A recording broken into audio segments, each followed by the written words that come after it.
Current density क्या होगी? Current density at any point, अगर आपको इस पॉइंट पे करंट डेंसिटी निकालनी है तो क्या करेंगे आप? Amount of current flowing per unit area लिख दो, मैं लिख रहा हूँ कि current density at any point, ध्यान से सुन लेंगे, इससे गलती कभी ना करें। Current density at any point, जैसे चार्ज फ्लो हो रहा है, चार्ज फ्लो के जा रहा है, आपको करंट डेंसिटी लिखनी है किसी भी पॉइंट पर, तो current density at any point is defined as, current density at any point is defined as amount of current flowing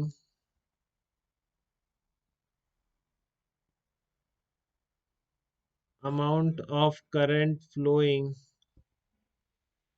per unit area, amount of current flowing per unit area around that point, around that point पर provided, आपका area कैसे रखना है आपको? provided, आप इस point पर तो एरिया ऐसा भी ले सकते हो, बट ये थोड़ी नहीं, इसको आप इस एरिया से डिवाइड करोगे तो करंट डेंसिटी थोड़ी नहीं आएगी। करंट डेंसिटी के लिए फ्लो के परपेंडिकुलर यूनिट एरिया आपको लेना पड़ेगा, ठीक है ना?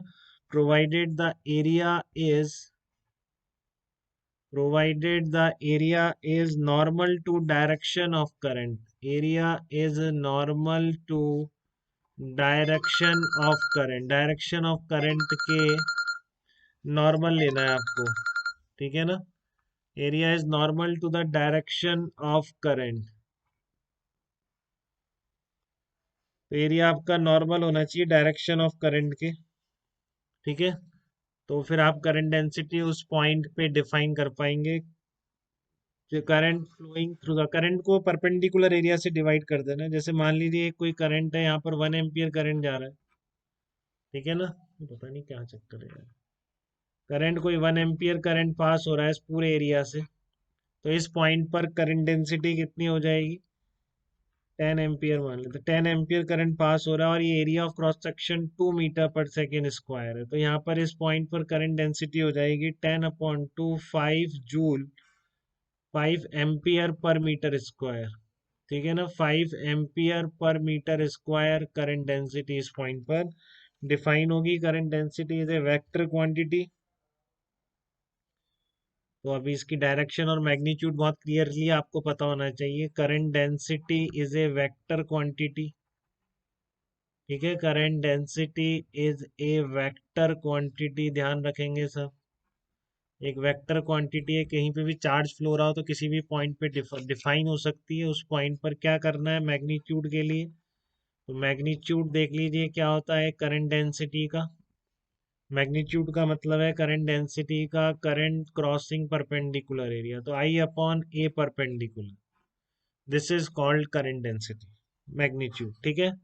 डायरेक्शन क्या होगी इसकी? डायरेक्शन ऑफ जे वेक्टर क्या होगी? अब जो वेक्टर है तो दोनों क्लियर होना चाहिए, तो किसी भी पॉइंट पर करंट डेंसिटी की डायरेक्शन वही होती है जो उस पॉइंट पर इलेक्ट्रिक करंट की डायरेक्शन, ठीक है? Direction of J vector,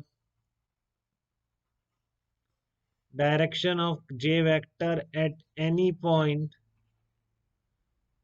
direction of j vector at any point will be same as that of current at that point, ठीक है ना? direction of j vector at any point will be same as,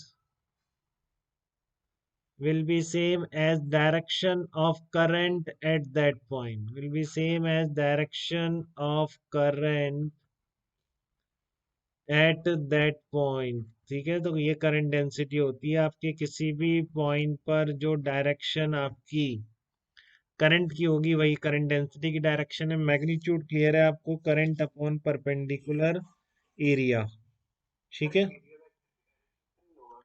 नहीं, area vector के direction से नहीं होगा, अभी जब होगा तब आप अपने आप देख लेंगे, बट अभी आपको क्लियर है क्या